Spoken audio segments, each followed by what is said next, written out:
Welcome back to another episode of BWT. I'm your host, Teddy, and today we will be talking about the MLB signings during the offseason, free agency, and also some trades that went down in this offseason. I haven't been able to hop on here because life happens, but yeah, I'm here.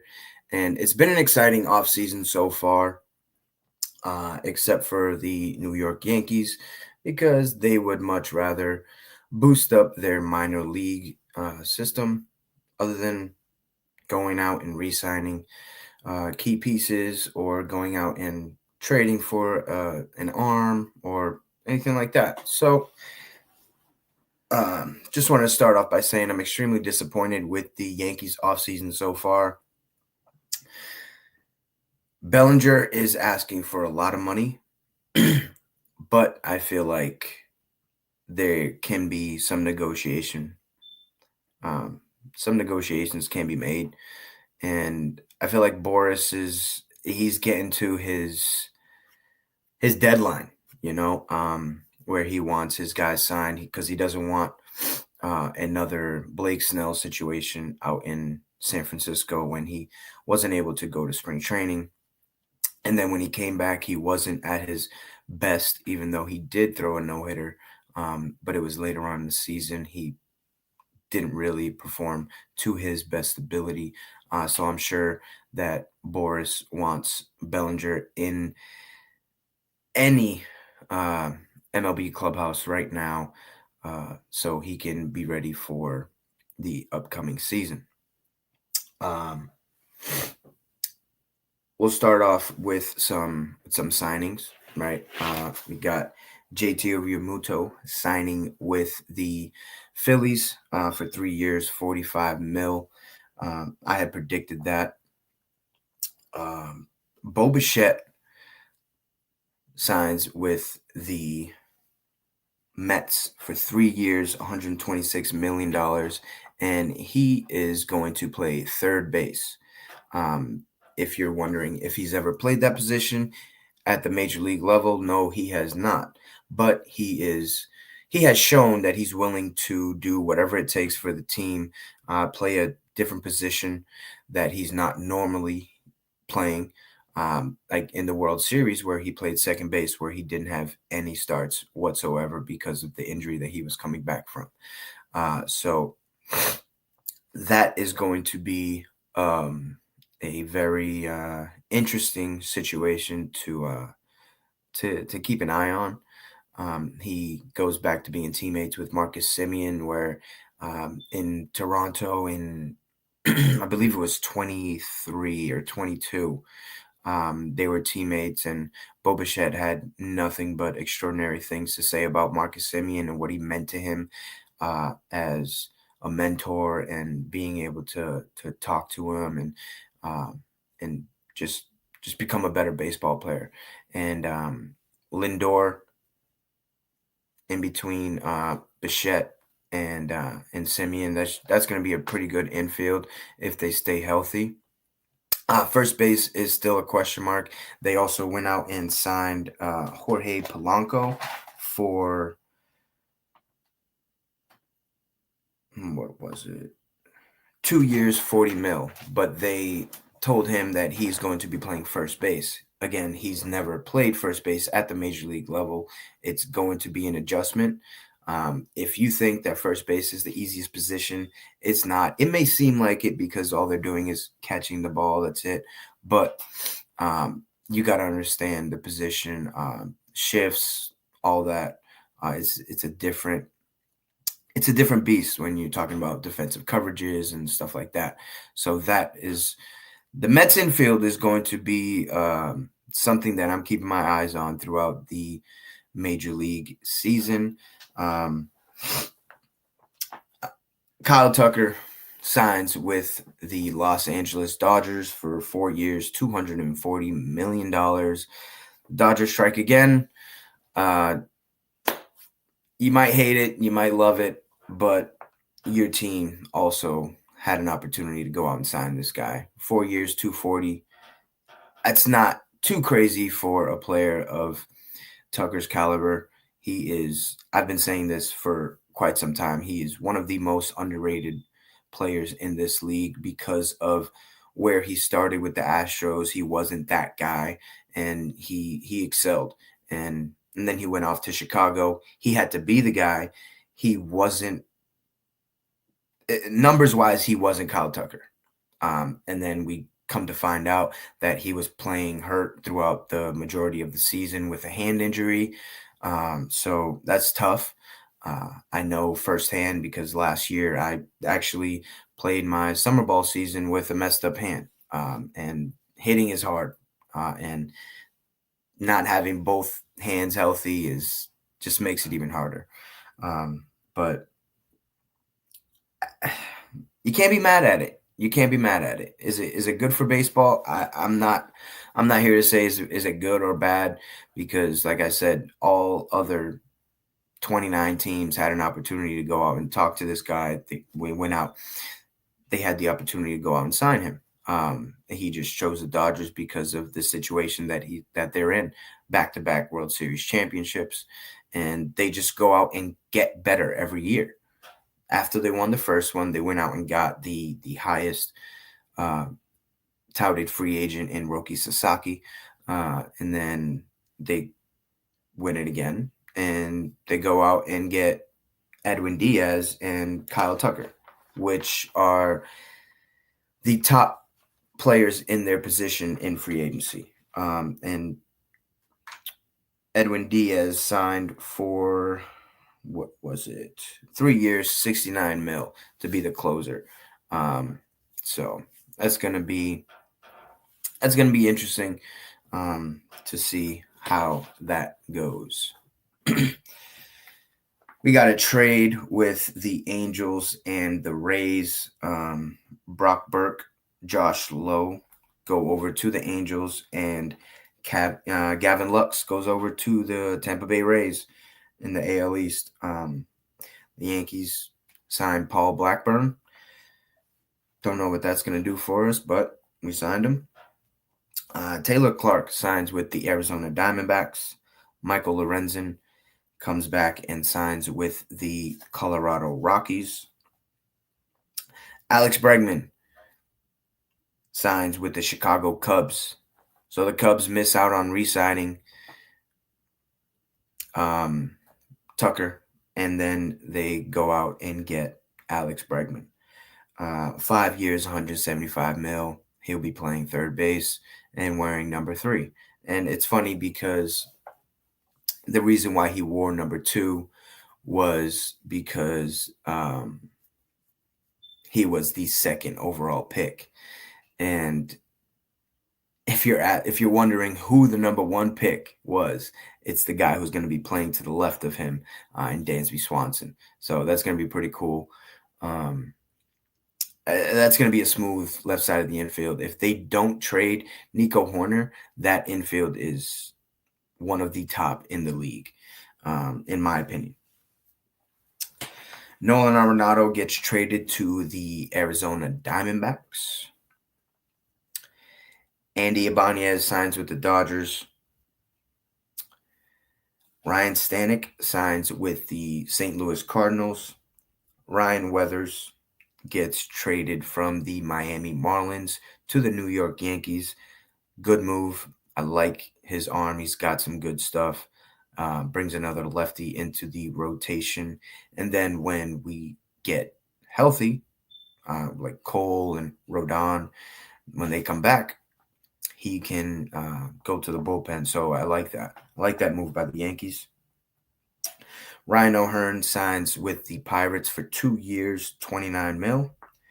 And then the Cubs go out and trade for Edward Cabrera, starting pitcher. That rotation is going to be very good.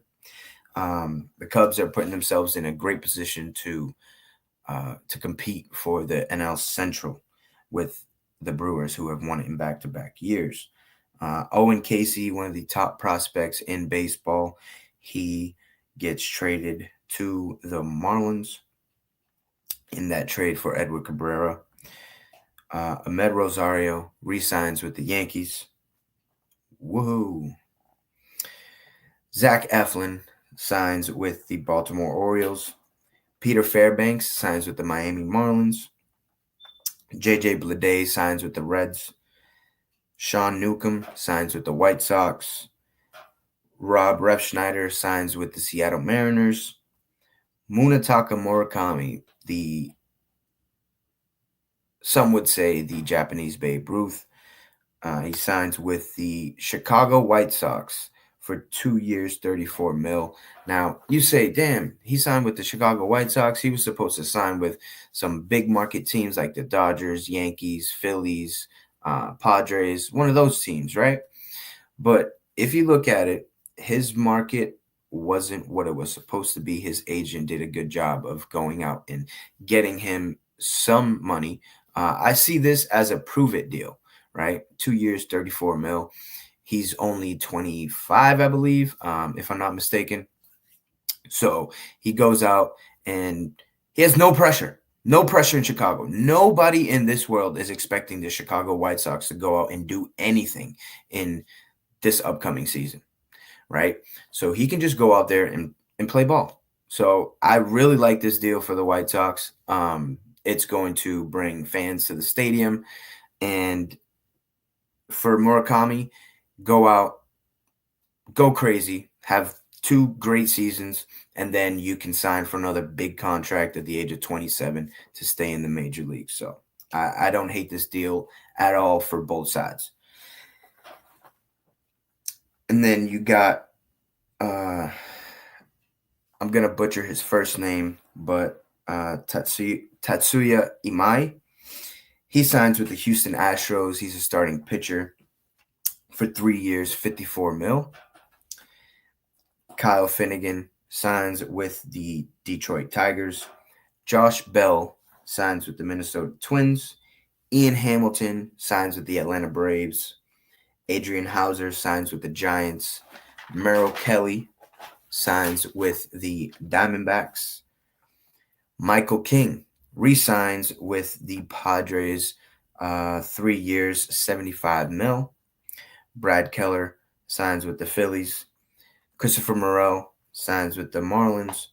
Kenley Jansen signs with the Detroit Tigers, 1 year, 9 mil. Mark Leiter Jr. signs with the Athletics. Don't know what they're being called because it hasn't come out yet. So I'm just gonna call them the Athletics for now.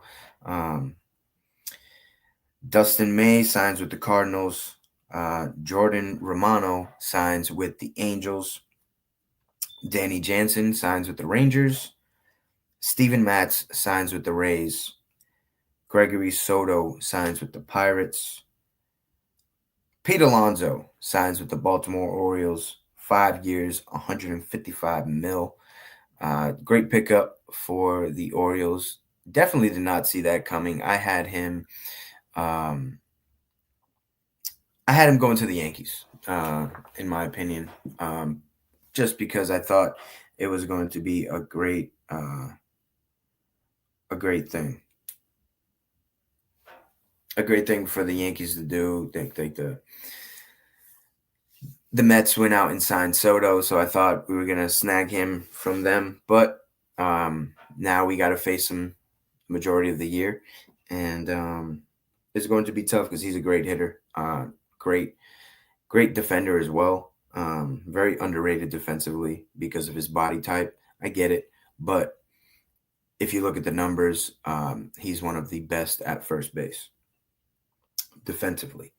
Robert Suarez signs with the Braves. Ranger Suarez signs with the Red Sox for 5 years, $130 million. They go out and secure a number 2 to go with Garrett Crochet. And they also went out and got Sonny Gray in a trade with the Cardinals. So they have solidified a pretty good veteran 1, 2, 3 in that rotation. And then you got Brian Bayo and I believe it's Houck as the 5th starter. Any Red Sox fans Let me know if I'm wrong. But that's a good signing for them. He's one of the top defenders in baseball. He makes everything look so smooth when he makes the plays out on the mound. So that's gonna be cool to watch. But he's wearing the wrong uniform, so I will not be rooting for him, especially when they go to the Bronx. So that's they got another lefty arm because the Yankees are loaded with lefties, right? So it's very smart. You got to deal with Crochet and then Suarez, and then you think you have a day off, and then you got to go out and play against Sonny Gray, um, which is going to be a very. I'm going to keep my eye on Sonny Gray this year because when he played for the Yankees a couple years ago, he said to have mental health issues. Um, Playing in a big market, he was expecting a lot of himself, and he did not play to his full potential. So that really got to him mentally. And I think playing in Boston is kind of the same beast, right? You're expected to win. You're expected to go out there and dominate. You're expected to go out there and be be one of the top pitchers in baseball, especially as a veteran. A three guy in that rotation, he's going to help bring a veteran presence in that clubhouse, which is good because their offense is newborn babies. So it's gonna be good for the clubhouse. So I don't hate that deal at all for the Red Sox. I just hate it because I'm a Yankee fan. If you didn't know. Um, Mike Yastrzemski signs with the Atlanta Braves. That is also going to be a situation that I'm going to keep my eyes on because they have Ronald Acuna Jr., Michael Harris, Michael Yastrzemski, and Jurickson Profar. All outfielders, all very good defensively. Um, so I'm interested to see how they make that work out in Atlanta. Kyle Schwarber re-signs with the Philadelphia Phillies, 5 years, 150 mil. Cedric Mullins signs with the Rays. Wi-Fi, his nickname. Uh, he was part of a trade with the Pirates for Jacob Oviedo uh, to the Red Sox. So that's going to be another veteran arm for them, a veteran guy in the clubhouse. And then they go out and get Wilson Contreras to play first base for the Boston Red Sox. Red Sox made a lot of moves. They didn't make the move that Red Sox Nation wanted, which was to re-sign Alex Bregman. I know the fans are still asking for a bat or a third baseman or power bat that can go out and hit 30 plus home runs. I'm not sure where you're going to find that. Maybe a Eugenio Suarez, but with the change in mentality, I think this Red Sox lineup is going more for contact and putting pressure on you on the base paths. So I don't think they go out and sign a Eugenio Suarez. They might go out and make a trade for maybe Isaac Paredes, or I've heard floating around Ketel Marte, uh, which the Marte deal I don't think is going to happen because the Diamondbacks went out and said that he's off the block. But it's a business, like my boy Jovan said in the baseball chats. We talked about this the other day, and you never know. So you can't really close the door until it's time. And Devin Williams signs with the Mets for 3 years, 51 mil. Good because you suck. Go suck over in Queens. Go be their problem because I had enough of you. You go out, complain about the beard policy. You pitch like crap. You lose the closing role, and then you excel in a setup role, which was way less, asking for way less out of you, right? You didn't have to be that stopper. You didn't have to be that, oh my God, I need to get 3 outs. Let's do this. Devin Williams was not that guy. He was a seventh inning guy, low leverage, right?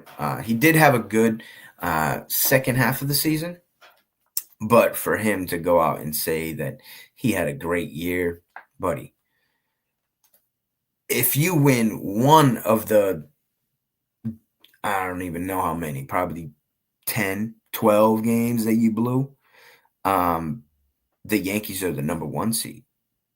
Yankees have home field advantage, right? Win the division, right? So take a good look at yourself, Devin Williams, because you're going to be letting up a lot of home runs because you suck. Dylan Cease goes out and signs with the Toronto Blue Jays, 7 years, $210 million. They go out and get another veteran arm to match with Trey Savage, Kevin Gausman, Chris Bassett.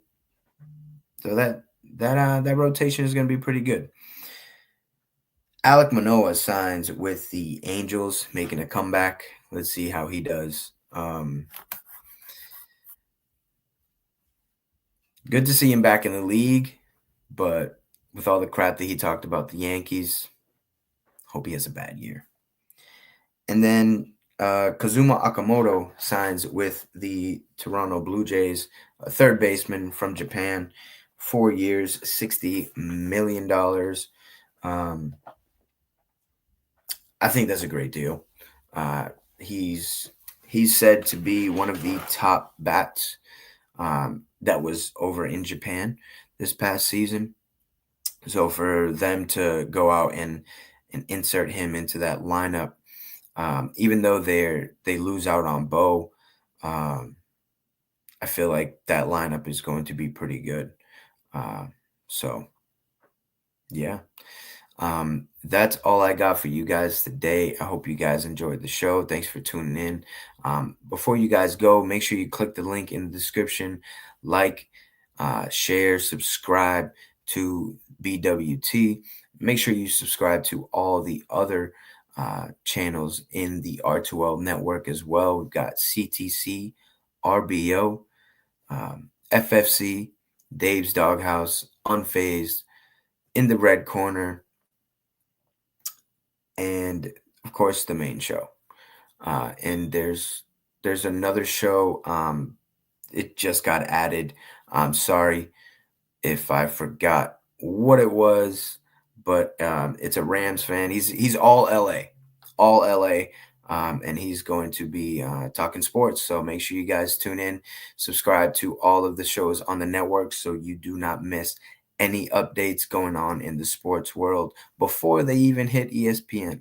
I was talking about the Instagram chats earlier. Again, that link is in the description. Become a member and you get access to the chats. We've got plenty of chats for all the sports, and it's just nonstop back and forth and good talk as well. I've created some good relationships within these past couple years that I've been involved with R2L with these guys. I've never even met a good percentage of these guys, but I feel like we're kind of like a little family, right? And I love it here at R2L. Thank you again for tuning in. Make sure you guys tune into the next episode, and also make sure you follow me on Instagram at @thatkid_Mercado. So you can continue to stay updated in the baseball world. Again, man, thank you. Love you guys. Peace.